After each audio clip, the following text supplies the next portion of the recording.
guys, Jeremy here. Just wanted to send this video out to you guys because Mike and I were talking today over the phone and he had a quick question for me, and I figured it was just something that I can go ahead and put on a video because it's going to be a big time saver and it's going to really help keep your emails consistent and uniform and professional looking. So let me show you how I handle my emails, and I'm doing a lot of work over the next few weeks to finish all of the emails that I could possibly send to a customer, with the exception of the ones that are going to require very specific project information. It's information that's very specific to that particular customer. But otherwise, a lot of the emails that you put together or send out can be in a template form, and then and you're able to make some very easy tweaks to just sort of customize it enough to get it out and get it out quickly. So I wanted to go ahead and just share my screen and show you a little bit about how I handle my emails.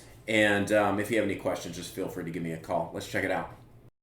All right, so what you're looking at here is Microsoft Outlook. I just opened up a new email message, so I'm getting ready to compose a new email message.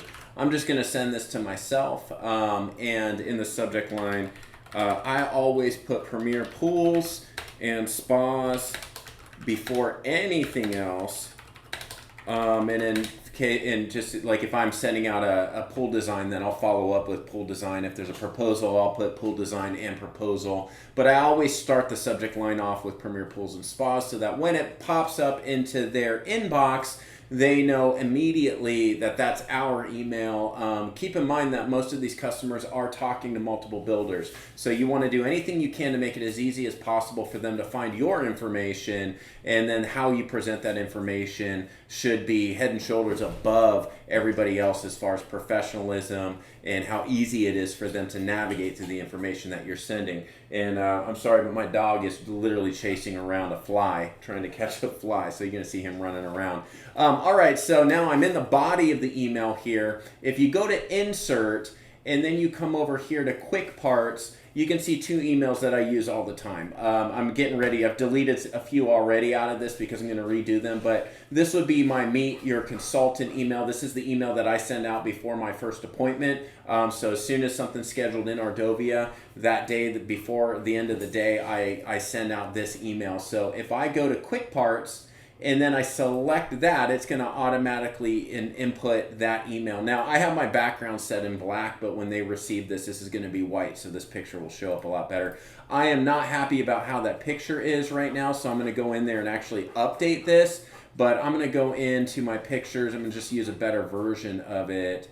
Yeah, we'll do that. So that's a lot cleaner, right? So now you've got your Meet Your Designer, Meet Your Email, Meet Your Design Consultant, whatever you want to talk about it. And of course, you can see here where I'll have to put their name in, and then I put the appointment time right here. So it's personalized at that point. Now what I'm going to do is I'm going to delete all this, and I'm going to show you another one. So if I go back to Quick Parts and I do my design email and I scroll all the way up, you're going to see that I still have to put the name in. So let's say, hello, Jeremy, or hello, Ruben family, or whoever I'm talking to. And I've been centering this email. I've been doing center justification on the alignment of these emails, because I know that no matter what device they look at it through, it's going to look pretty attractive. Now, this is not their picture. This is just a placeholder. So I'm gonna right click. I'm gonna change the picture, and then I'm gonna go into, let's just say, well, this is a project I just finished, so I'm gonna throw in a picture of the Dottie. So let's actually say this is Tim. All right, I just sent this email out anyways. So now I've got an actual picture of their design there. As you scroll down, once again, the background on my screen is black. It's just more comfortable in my eyes, but on their end, it's probably going to show up white. So it looks a little bit cleaner on their end. But you can see I have a little section here called Cost of Pool Ownership. A quick visit to Pool Care for Dummies, and if they want to go to Pool Care for Dummies on Facebook, they have that link. Will give you hundreds of examples of how all pools are not created equal. Therefore, you may find examples of the challenges pool owners experience when maintaining pools built using decades-old methods. Sadly, blah, blah, blah, yada, yada. So basically, I'm trying to emphasize the fact that there's a big difference in the cost of ownership versus the cost to build. Okay, so you've got a 20-year cost of ownership chart here, and some of you have seen this, some of you haven't. You're welcome to it. I'll email it to you if you need to.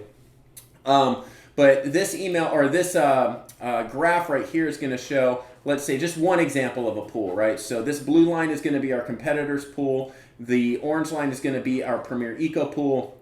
The white line is going to be our Premier PV3 pool. So you can see that each of these pools has a different starting point to build, but then the cost of ownership year after year is going to vary based on how well that pool operates. So you can see that at about year 4 to 5 is where the extra money they spend on our pool over our competitor's pool will pay for itself.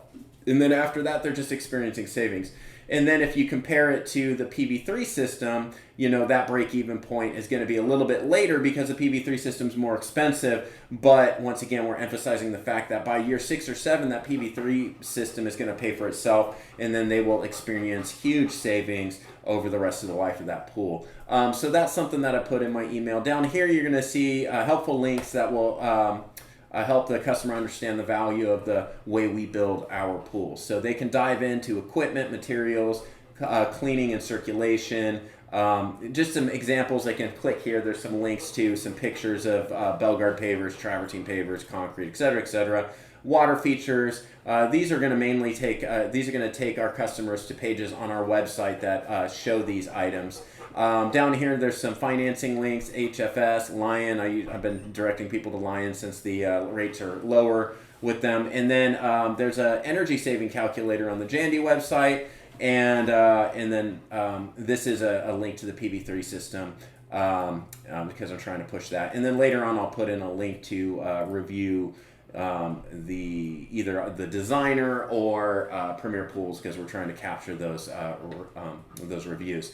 And then down here, just our standard offerings. This is what's included in our standard offerings. And then, of course, thank you for the opportunity to design, blah, blah, blah. And at the end of that, I will insert my signature, right? So there you go.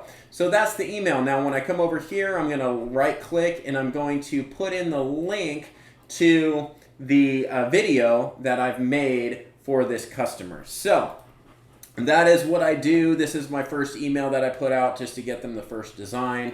I'm in the process of putting together other email templates, but using the insert tab and the quick parts is the way to go. Also, I'm going to go ahead and cancel this out, or actually, I'm just going to delete all of this because I'm going to show you how to create a quick parts template. If you write something, you know, and you put whatever you want into your email, and then you highlight that, and then you go to quick parts, and then you can save this in there. So save selection to quick parts, and then you can name this template whatever you want. So, and then it's going to show up under your options of which quick parts you want to input. So it's a very quick and easy, kind of a foolproof way to get an email out quickly, making sure they're consistent, and I hope that is helpful. Thanks, guys.